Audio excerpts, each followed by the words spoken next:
नमस्कार, आप देख रहे हैं मौलिक शक्ति न्यूज और मैं हूं आपके साथ साई।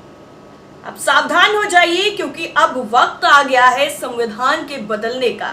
जी हां, केंद्र सरकार के एक ऐसे ही नेता ने ये बयान दिया है और इस बयान के बाद चर्चाएं काफी तेज हो गई हैं। चर्चाओं का बाजार इतना ज्यादा गर्म हो गया है कि सरकार बुरी तरीके से घिर गई है। हालांकि ये बयान देने के बाद सफाई जरूर पेश की गई है, लेकिन इस सफाई का किया क्या जाए। जिस संविधान में सबको बराबर का अधिकार दिया गया है, उस संविधान को बदलने की बातें सत्ताधारी पार्टी के बड़े नेता कह रहे हैं। इसके मायने आखिर क्या निकाले जाएंगे, किस तरीके से ये नजीर पेश की जाएगी कि आप संविधान बदलने जा रहे हैं, नाम बदल रहे हैं, आप कुछ भी कर रहे हैं, लेकिन अब संविधान बदलने की बात क्या लोगों से बर्दाश्त होगी? क्या ये लोकतंत्र की हत्या करने के बराबर नहीं है? कई ऐसे गंभीर सवाल हैं जो उठ रहे हैं और किस नेता ने यह बयान दिया है वो सब कुछ आपको एक एक करके बताते हैं। दरअसल सरकार के बड़े अधिकारी ने नए संविधान की मांग रख दी है। पहले मोदी सरकार के विरोधी तंज में कहते थे कि आप तो संविधान ही बदल देंगे। अब सरकार के बड़े ओहदे पर बैठे अधिकारी प्रधानमंत्री की आर्थिक सलाहकार परिषद के अध्यक्ष विवेक देब रॉय ने नए संविधान की बात कह दी। विवाद तो होना ही था। विवाद हुआ तो प्रधानमंत्री की आर्थिक सलाहकार परिषद ने खुद को उस बयान से अलग कर लिया। अब खुद विवेक देबराय सफाई देते फिर रहे हैं। सवाल है कि अब मोदी सरकार के बड़े ओहदे वाले अधिकारी द्वारा नए संविधान की बात क्यों की जा रही है, वो भी अखबार में लेख लिखकर। क्या कुछ लोगों को लगता है कि मौजूदा संविधान में भारत को एक संपूर्ण प्रभुत्व संपन्न समाजवादी पंथ निरपेक्ष लोकतंत्रात्मक गणराज्य की बात ठीक नहीं है? कुछ लोग क्यों नए संविधान की बात कह रहे हैं और मौजूदा संविधान में ऐसा क्या है?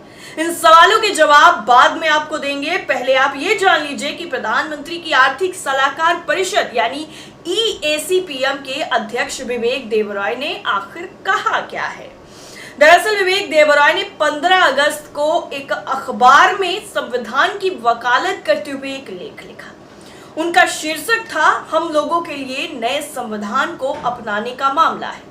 इस लेख में देबरॉय ने लिखा कि अब हमारे पास वो संविधान नहीं है जो हमें 1950 में विरासत में मिला था। इसमें संशोधन किया गया है, हमेशा बेहतरी के लिए नहीं। हालांकि 1973 से हमें बताया गया है कि इसकी बुनियादी संरचना को बदला नहीं जा सकता है, भले ही लोकतंत्र संसद के माध्यम से कुछ भी चाहता हो। क्या कोई उल्लंघन है, इसकी व्याख्या अदालतों द्वारा की जाएगी। जहां तक मैं इसे समझता हूं, 1973 का फैसला मौजूदा संविधान में संशोधन पर लागू होता है, नए पर नहीं। देबरॉय ने एक अध्ययन के हवाले से बताया कि लिखित संविधान का जीवन काल मात्र 17 साल का होता है। भारत के वर्तमान संविधान को औपनिवेशिक विरासत करार देते हुए उन्होंने लिखा कि हमारा वर्तमान संविधान काफी हद तक 1935 के भारत सरकार अधिनियम पर आधारित है। इस अर्थ में ये एक औपनिवेशिक विरासत भी है। आपको बता दें कि मोदी सरकार ने पिछले कुछ सालों में औपनिवेशिक विरासत के नाम पर कई चीजों को या तो बदल दिया है या फिर उसमें बड़े बदलाव किए हैं या नाम ही बदल दिया है। इसने औपनिवेशिक विरासत के नाम पर ही IPC कानून को भी बदलने की तैयारी कर ली है। बहरहाल विवेक देबरॉय ने लेख में एक जगह लिखा है कि हम जो भी बहस करते हैं उसका अधिकांश हिस्सा संविधान से शुरू होकर संविधान पर ही खत्म होता है। कुछ संशोधनों से काम नहीं चलेगा, हमें ड्राइंग बोर्ड पर वापस आना चाहिए और पहले सिद्धांतों से शुरू करना चाहिए। पूछना चाहिए कि प्रस्तावना में इन शब्दों का अब क्या मतलब है।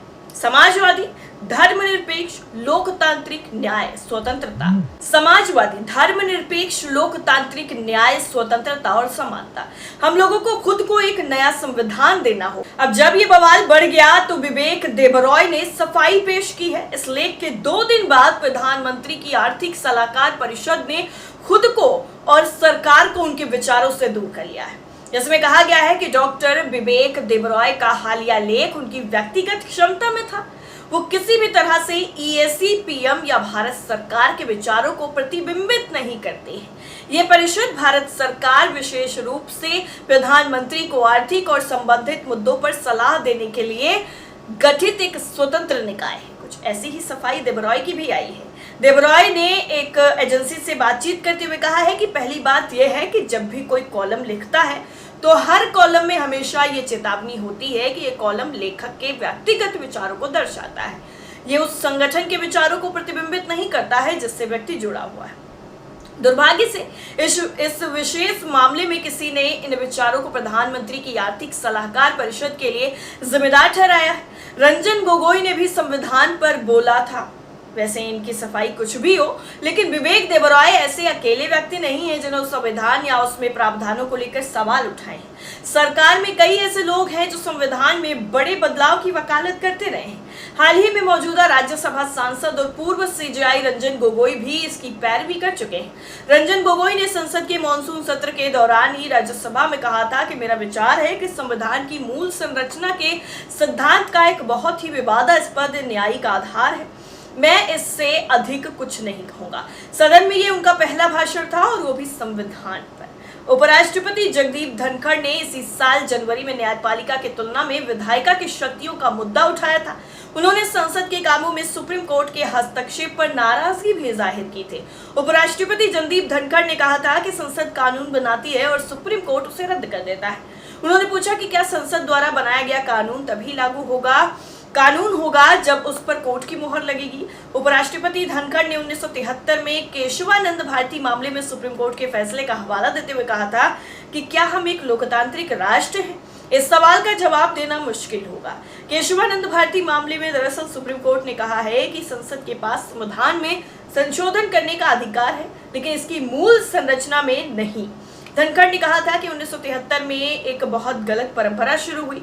उन्होंने कहा था कि केशवानंद भारती केस में सुप्रीम कोर्ट ने मूल संरचना का सिद्धांत दिया कि संसद संविधान संशोधन कर सकती है, लेकिन इसके मूल संरचना को नहीं।